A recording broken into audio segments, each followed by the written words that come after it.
In a kingdom hidden within the folds of time, there was a place called the House of Mirrors, a realm where one shadow self was ever present, casting a clear, undeniable reflection. This place was a home to an ancient order of alchemists known as the Seekers, who believed that the true transformation could only be achieved by confronting and transmuting the shadow within.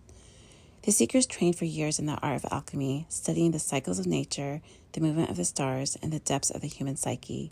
They believed in the transformative process one called the Great Work, which was not just about turning base metals into gold, but transforming the inner self. At the heart of their practice was a shadow, those hidden fears, desires, and wounds that lay buried within each soul. For the Seekers, the shadow was not an enemy to be defeated, but a powerful element of the self to be transmuted. One young seeker named Aurela arrived at the House of Mirrors with a restless heart. She had heard of stories of the Great Work and its promise of freedom and wisdom, and she had also heard of whispers of the trials required to confront one's shadow and the price it demanded. Yet Aurela was ready, driven by inner calling she couldn't deny. Her mentor, an elder seeker named Elavor, welcomed her and guided her to a chamber in the House of Mirrors. The chambers was a circular with walls covered in mirrors that reflected every angle of herself. Evander explained that this was where the first stage of alchemical transformation would begin, the stage of calcination. Stage 1, calcination. Evander had handed Aurela a black stone, heavy and rough. This stone represents your shadow, he said. Every fear, every hidden wound, every anger, resentment, pain you carry. To transmute it, you must face it fully, strip away its defenses, and reduce it to its ashes. As Aurela held the stones, her reflection in the mirror began to change.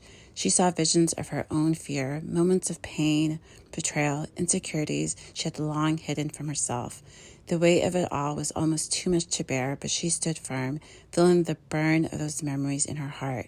The stone in her hand grew hot, glowing until it crumbled into ashes. This was calcination, the burning away of illusion and ego, leaving only the pure essence of truth behind. Stage 2, dissolution. With the ashes of her shadow, Evander led Aurela to a pool of clear water. Here he explained the stage of dissolution, where one must dissolve their old identity, releasing attachment and letting go of the past.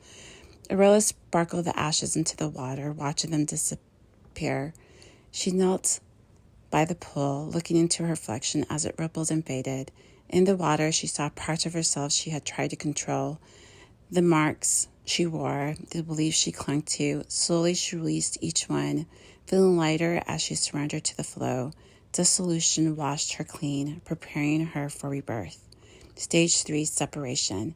The next stage was separation, where she would shift through the fragments of her past, deciding which parts of herself to keep and which to leave behind.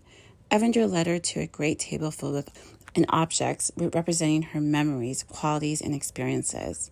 Aurela sorted through them, keeping only the pieces she felt true to her essence. She realized that not all parts of her shadows were harmful. Some held wisdom, resilience, and power.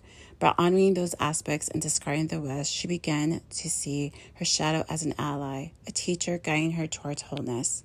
Stage 4, conjunction. Once her essence was purified, she entered the chamber of conjunction. Here she would merge her light and shadow selves, integrating the parts she had once separated. Aurela sat in meditation, allowing her newfound wisdom and shadow to come together within her heart. She felt a profound union of merging opposites and initiated a spark of inner light. Her shadow was no longer something to fear. It was part of her strength, the dark soil in which her soul could grow. Stage 5, fermentation. As she embraced her integrated self, she moved into a stage of fermentation. Here, her transformation took on a life of its own. She felt a new energy, an inner fire that brought her clarity and purpose. Her soul felt alive and renewed and resilient, like a plant breaking through the soil towards the light.